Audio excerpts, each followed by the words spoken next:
Oh my God, అప్పుడే 2024 అయిపోయిందా? ఇంకా కొన్ని వీక్స్ మాత్రమే ఉన్నాయా? అసలు 2024 ఎలా అయిపోయింది? ఏం విన్ అయ్యాం, ఏం లూజ్ అయ్యాం? ఒక్కసారి రీకాల్ చేసుకోండి. సో మీరు కూడా అప్పుడే 2024 అయిపోయింది అని అనుకుంటున్నారా? 2025 కూడా ఇలానే ఉంటుందిలే అన్న ఫీల్లో ఉన్నారా?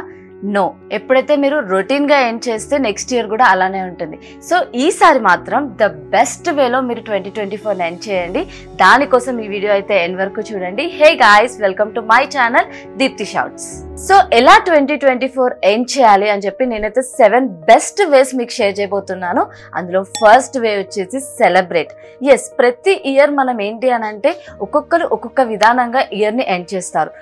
చాలా మంది, మోస్ట్ ఆఫ్ ద పీపుల్ ఏంటంటే ఒక సింపుల్ కేక్ కట్ చేసి న్యూ ఇయర్ ని వెల్కమ్ చేస్తారు. సో ఎలా సెలబ్రేట్ చేసుకుంటే బాగుంటది అని అంటే, నేనైతే మాక్సిమం ఫ్రమ్ పాస్ట్ 3 years నుంచి ఏదో ఒక వండర్ఫుల్ ప్లేస్ చూస్ చేసుకొని నాకు ఇష్టమైన ఫేవరెట్ పర్సన్స్ తో అక్కడికి వెళ్ళి డే మొత్తం చాలా హ్యాపీగా ఎంజాయ్ చేస్తాం. ఎలాంటి కష్టాల గురించి కానీ, ప్రాబ్లమ్స్ గురించి కానీ, కెరియర్ గురించి కానీ, ఫైనాన్షియల్ మనీ ఆస్పెక్ట్స్ గురించి కానీ ఆలోచించకుండా ఆ రోజు మాత్రం కంప్లీట్ గా ఎంజాయ్మెంట్ కే ఇవ్వాలి. సో మీరు కూడా ఇలా ఇయర్ ఎండ్ ని ప్లాన్ చేసుకోవడానికి ఒక మంచి స్టైల్ అన్నది క్రియేట్ చేసుకోండి. ఒక ప్లేస్, ఫేవరెట్ ప్లేస్ ని చూస్ చేసుకొని మీ ఫేవరెట్ పర్సన్ తో అక్కడికి వెళ్ళి స్పెండ్ చేయండి. సో మీరు కూడా మీకంటూ ఒక స్పెషల్ డే ని క్రియేట్ చేసుకోండి. అది ఎలా అయినా అయి ఉండొచ్చు. ఒక మంచి ప్లేస్ విత్ స్పెషల్ పర్సన్ తో అయి ఉండొచ్చు. లేదు అనంటే కొంతమంది ఏంటంటే ఎలోన్ గా వెళ్ళి కూడా ఎంజాయ్ చేయాలి అని అనుకుంటారు. సో అలా అయినా అయి ఉండొచ్చు. But planning is important.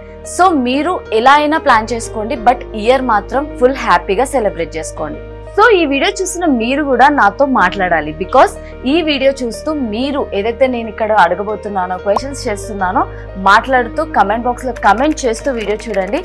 Okay, comment చేయకపోయినా సరే మీతో మీరైతే మాట్లాడుకోవాలి. సో సెకండ్ వే ఏంటి అనుకుంటున్నారా? ప్రతి ఒక్కరు ఎవ్రీ ఇయర్ కొన్ని డెసిషన్స్ అయితే తీసుకుంటారు. అవి తెలుసో తెలియకో అయిపోతూ ఉంటాయి. సో మీరు ఈ ఇయర్ తీసుకున్న డెసిషన్ ఏంటి? ఆ డెసిషన్ మీకు ఎలాంటి పాజిటివిటీని ఇచ్చింది, ఎలాంటి నెగిటివిటీని ఇచ్చింది? నిజంగా అది మీకు యూస్ఫుల్ అయిందా, లేకపోతే ఆ డెసిషన్ తీసుకోవడం వల్ల మీరు ఫెయిల్యూర్ అయ్యారా? ఒక్కసారి ఆలోచించండి వీడియో పాజ్ చేసి. సో ఆలోచించే ఉంటారు కదా. ఇలా మీ లైఫ్ లో మీరు తీసుకున్న డెసిషన్స్ అన్నవి చాలా ఇంపార్టెంట్. కానీ ఎప్పుడైతే మనం ఆ డెసిషన్స్ ని లైట్ తీసుకుంటామో నెక్స్ట్ టైం కూడా రాంగ్ మిస్టేక్స్ చేసే ఛాన్స్ ఎక్కువ ఉంటుంది. So think about the decisions and move on. So decision గురించి అయితే మనం అనుకున్నాం కదా. చాలా మంది, సపోజ్ ఈ వీడియో చూస్తున్న మీరే ఒక స్టూడెంట్ అయ్యుండి మీ కెరియర్ ఇప్పుడే స్టార్ట్ అయింది. బట్ ఇలాంటి టైంలో ఒక లవ్ ప్రపోజల్ చేయాలి అని మీరు ఫిక్స్ అయ్యారు, ప్రపోజ్ చేశారు. బట్ అమ్మాయి రిజెక్ట్ చేసింది, రాంగ్ డెసిషన్ అయిపోయింది. దానికోసం అని ఫీల్ అవుతూ ఉన్నారా? No, right? ఇంకా ఏం చేస్తే మీరు ఈ ప్రాబ్లం నుంచి బయటకు వస్తారు అని చెప్పి అనలైజ్ చేసుకుంటేనే కదా మిమ్మల్ని మీరు ఇంప్రూవ్ చేసుకునేది. సో ఇలానే జాబ్లో అయి ఉండొచ్చు. జాబ్ రెసిగ్నేషన్ చేసి ఉంటారు కొంతమంది అన్వాంటెడ్లీ, అండ్ కొంతమంది నెక్స్ట్ పొజిషన్ రాలేదు అని చెప్పి సడన్ డెసిషన్స్ తీసుకోవడం. సో ఇలా మన కెరియర్ వైజ్ అయి ఉండొచ్చు, రిలేషన్షిప్లో అయి ఉండొచ్చు, లేకపోతే ఫైనాన్షియల్ ఆస్పెక్ట్స్లో అయి ఉండొచ్చు. మీరు తీసుకున్న డెసిషన్సే మీ సక్సెస్కి స్టెప్స్ అవుతాయి. సో ఎలాంటి డెసిషన్స్ ఈ ఇయర్ మీరు తీసుకున్నారని ఒక్కసారి అనలైజ్ చేసుకోండి. అనలైజ్ చేసుకోవడమే కాదు, నోట్ కూడా చేసుకోండి. అండ్ నెక్స్ట్ మీరు ఆలోచించాల్సింది లెర్నింగ్స్ గురించి. సో ప్రతి ఒక్కరు లైఫ్లో ఎంతైతే నేర్చుకుంటూ ఉంటారో అంత గ్రో అవుతూ ఉంటారు. సో ఒక్కసారి ఆలోచించండి, ఈ ఇయర్ మీరు ఏం నేర్చుకున్నారు? ఏం నేర్చుకున్నామని ఇంకా ఆలోచిస్తున్నారా? అయితే ఈ విషయం గురించి అయితే మీరు ఆలోచించాల్సిందే. సో మనం నార్మల్గా మన లైఫ్లో కొంతమంది వస్తారు, కొన్ని థింగ్స్ నేర్పించి వెళ్తారు. అలా మీ లైఫ్లో ఈ ఇయర్ ఏం జరిగింది? ఎలాంటి సిచ్యువేషన్ మీకు బాగా బాధనిచ్చింది? ఆ బాధ నుంచి మీరు ఏం నేర్చుకున్నారు? అండ్ కెరియర్ పరంగా చూసుకుంటే ఎలాంటి స్కిల్స్, న్యూ స్కిల్స్ మీరు నేర్చుకున్నారు అన్నది కూడా మీరు ఆలోచించాలి. ఏమీ నేర్చుకోలేదు అని అంటే ఈ ఇయర్ ఎలాగైతే ఉందో నెక్స్ట్ ఇయర్ కూడా అలానే ఉంటుంది. సో నెక్స్ట్ ఇయర్ అలా అవ్వద్దు అంటే ఈ లెర్నింగ్స్ అనే పాయింట్ మీద కూడా మీరు బాగా అనలైజ్ చేసుకోవాలి, ఎక్కడ మీరు ఇంకా ఇంప్రూవైజ్ చేసుకోవాలి అని చెప్పి. ఏంటి అనుకుంటున్నారా? మనం గ్రో అవ్వకపోవడానికి కూడా కొన్ని బ్యాడ్ హ్యాబిట్స్ అయితే మనల్ని బాగా డిస్టర్బ్ చేస్తాయి, డిస్ట్రాక్ట్ చేస్తాయి. సో ఇలానే చాలా మందికి చాలా బ్యాడ్ హ్యాబిట్స్ ఉంటాయి. లేట్ నైట్స్ పడుకోవడం, ఎర్లీ మార్నింగ్స్ లెగలేకపోవడం, అండ్ ఓవర్ ఈటింగ్, ఫుడ్ ఎక్కువ తినేయడం. సో ఇలా చాలా ఉంటాయి అన్నమాట. ఇవన్నీ కూడా అసలు మీకు, మీ గ్రోత్కి మీ బ్యాడ్ హ్యాబిట్స్ ఏంటి ఒక్కసారి అనలైజ్ చేసుకోండి. ఈ ఇయర్ మీరు గ్రో అవ్వడానికి ఒక హ్యాబిట్ చేంజ్ చేసుకోవాలి, బట్ అది చేంజ్ చేసుకోలేకపోయానే అని బాధపడే థింగ్స్ ఏంటి అని చెప్పి ఒక్కసారి అనలైజ్ చేసుకొని నోట్ డౌన్ చేసుకోండి. గెట్ బ్యాక్ వెళ్ళి and next thing time is very important, right? లైఫ్లో ఏది కోల్పోయినా మళ్ళీ తిరిగి తెచ్చుకోగలుగుతాం, కానీ టైంని మాత్రం తెచ్చుకోలేం. సో ఒక్కసారి ఈ 2024లో మీరు టైంని ఎలా యూటిలైజ్ చేసుకున్నారు? మీరు టైంని యూజ్ చేసుకున్నారా, టైం మిమ్మల్ని యూజ్ చేసుకుందా అని ఒక్కసారి అనలైజ్ చేసుకోండి. సో ఇక్కడ డిఫరెంట్ పీపుల్ ఉంటారు. కొంతమంది ఏంటంటే వర్క్ హాలిక్ ఉంటారు. ప్రతిసారి వాళ్ళు లైఫ్లో ప్రతి టైం ప్రతి మినిట్ వర్క్ గురించి ఆలోచిస్తారు. బిజినెస్ ఓనర్స్ అయితే బిజినెస్ గురించి టైం ఇస్తూ ఉంటారు. అండ్ కొంతమంది ఏంటి అని అంటే ఫుల్లీ ఎంటర్టైన్మెంట్కే టైం ఇస్తారు, లైఫ్లో ఎంజాయ్మెంట్కే టైం ఇస్తారు. సో ఇలా అన్ని ఏరియాస్లో అన్నిటికీ టైం ఇచ్చిన వాళ్ళే సక్సెస్ అవుతారు. రియల్ సక్సెస్ అన్నది ప్రతి ఏరియా, లైఫ్లో 7 ఏరియాస్ ఉంటాయి. ఆ 7 ఏరియాస్కి కరెక్ట్గా టైం ఇచ్చినప్పుడే మనం సక్సెస్ అవుతాం.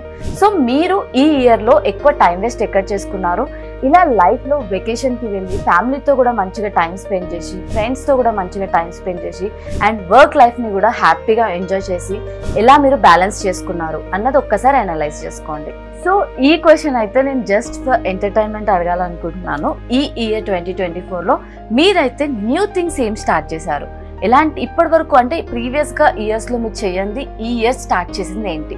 నేనైతే ఈ ఇయర్ కుకింగ్ అన్నది స్టార్ట్ చేశాను. నేనైతే కుకింగ్ అంటే నాకు అస్సలు టైం అంతా స్పెండ్ చేయాలా అన్న ఫీల్లో ఉంటాను.